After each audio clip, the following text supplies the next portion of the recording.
tubaramutse amahoro y'Imana nshuti bageze ko muradukurikirana no munsi udasanzwe aho tugomba tuganire ubuzima abantu benshi basanzwe biyumvira canke basanzwe bazi ko bifuza bavuga ngo nanje no bushikamwo noryoherwa cyane n'ubuzima bw'indege.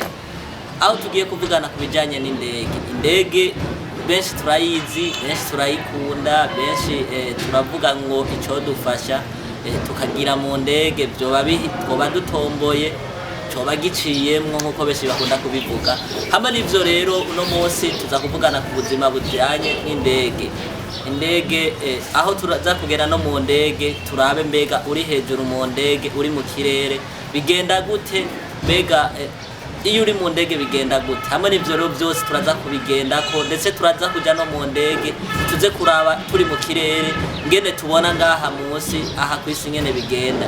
Kurikirane genda ubana natwe, ico tugusaba ko ufyonda subscribe kugira ngo ugende ukurikirana ibiganiro vyacu, ukangera ugakurikirana commentaire byose ugende bifasha muri wa mutima w'urukundo.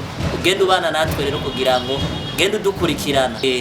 Nanje nari nsanzwe niyumvira nkuko benshi bamwe biyumvira bavuga ngo ninagira mu ndege bizonjohera cyane, ariko rero ndabatera inkuru. Ikintu nagiye kwiyumvira, nagiye kubona ngeze muri iyo ndege nuko nabonye icambere n'ubwoba. Nivyo umunezero umuntu aba ufise, abavuga ngo jewe karabaye aza gushira kama stati abantu baraza kubibona. Mugabo rero ndabatera inkuru, naragize ubwo bwoba. Indege imaze kuguruka bakababwira ngo nimwambare sentire, bakababwira ngo amatelefone muyazimye. Byose rero ni ibintu bimwe biri mu bintu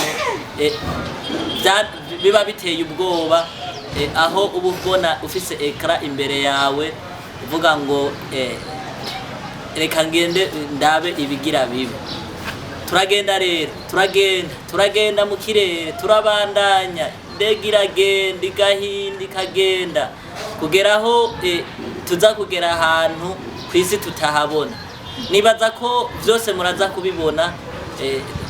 Tumaze kugera rero aho mu kirere, aho umuntu yiyumvira ahandi eske ndi hejuru y'ibicu canke ndi munsi y'ibicu. Byaranteye ubwoba kugera aho ngenda ko urwo rugendo ntigwari ruto. Turagenda kugera aho tugera ku kibuga c'indege, turagera aho twururuka rero.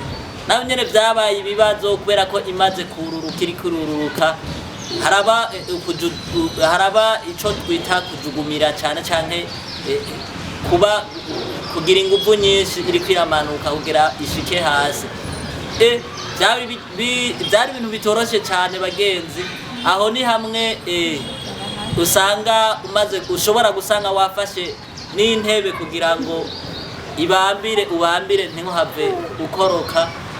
Rero byari ibintu bidasanzwe cyane. Rero ico nari ndagishijemo kugira ngo mumve ugwaruka ikintu cyose, ikintu usanzwe wifuza kugerako bisaba kushiramo ingufu kugira ngo ubishikeko. Ikintu cyose ugomba gushikako bisaba gukorana ingufu. Hamwe n'ivyo rero nagira nabarangira ahantu mushobora guca kugira ngo ubuzima bwanyu butore ingingo, kugira ngo ubuzima bwanyu bufate ihangiro, bushike kwihangiro. Bisaba gukora cyane, bisaba ko naho ubona mengo abantu benshi abamaze gutera imbere ntibagomba kutubwira, ntibagomba kuvuga ibanga ryo gutera imbere. Ariko ibanga ryo gutera imbere riri muri wewe nyene. Ibanga ryo gutera imbere riri muri kwihangiro wiha wewe nyene, biri ku bintu wewe nyene usanzwe ugomba gukora ugashika kufata bijya vyiyumviro vyawe ubikure mu majambo ubishire mu bikorwa. Ufate bijya vyiyumviro vyawe ubikure mu vyiyumviro ahubwo ubishire mu ngiro kugira ngo uze uvuge ngo narabishitseko. Mwene data, nta kintu na kimwe uzoshika kutari kurakora, nta kintu na kimwe uzoshikako atakintu na kimwe ugomba kumenya. Hamwe n'ivyo rero niyo mpamvu ndiko ndabashishikariza ugwaruka abandi bose bariko baradukurikirana kugira ngo mukore ivyo planification zanyu muzishire mu ngiro. naho ubona mengo nta mutaha ufise, naho ubona mengo ntibizokunda. Nivyo nababwiye ko naje nagiye mu ndege nabona mengo ntaho bizoca, ariko uno munsi ndamaze kuyigiramwo. Rero nico nagomba kubabwira, fata ivyumviro vyawe ubikure mu majambo ubishire mu bikorwa.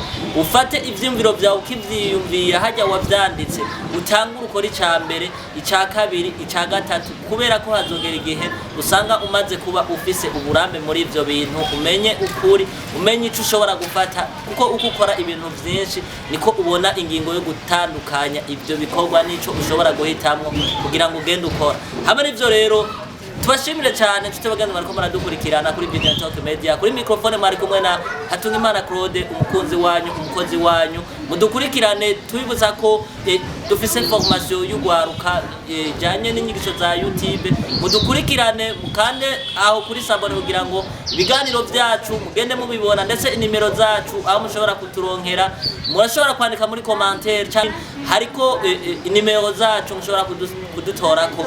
Mugira amahoro, tubifuriza amahoro, ubwe neza, mugisha Imana ibane namwe, murakoze.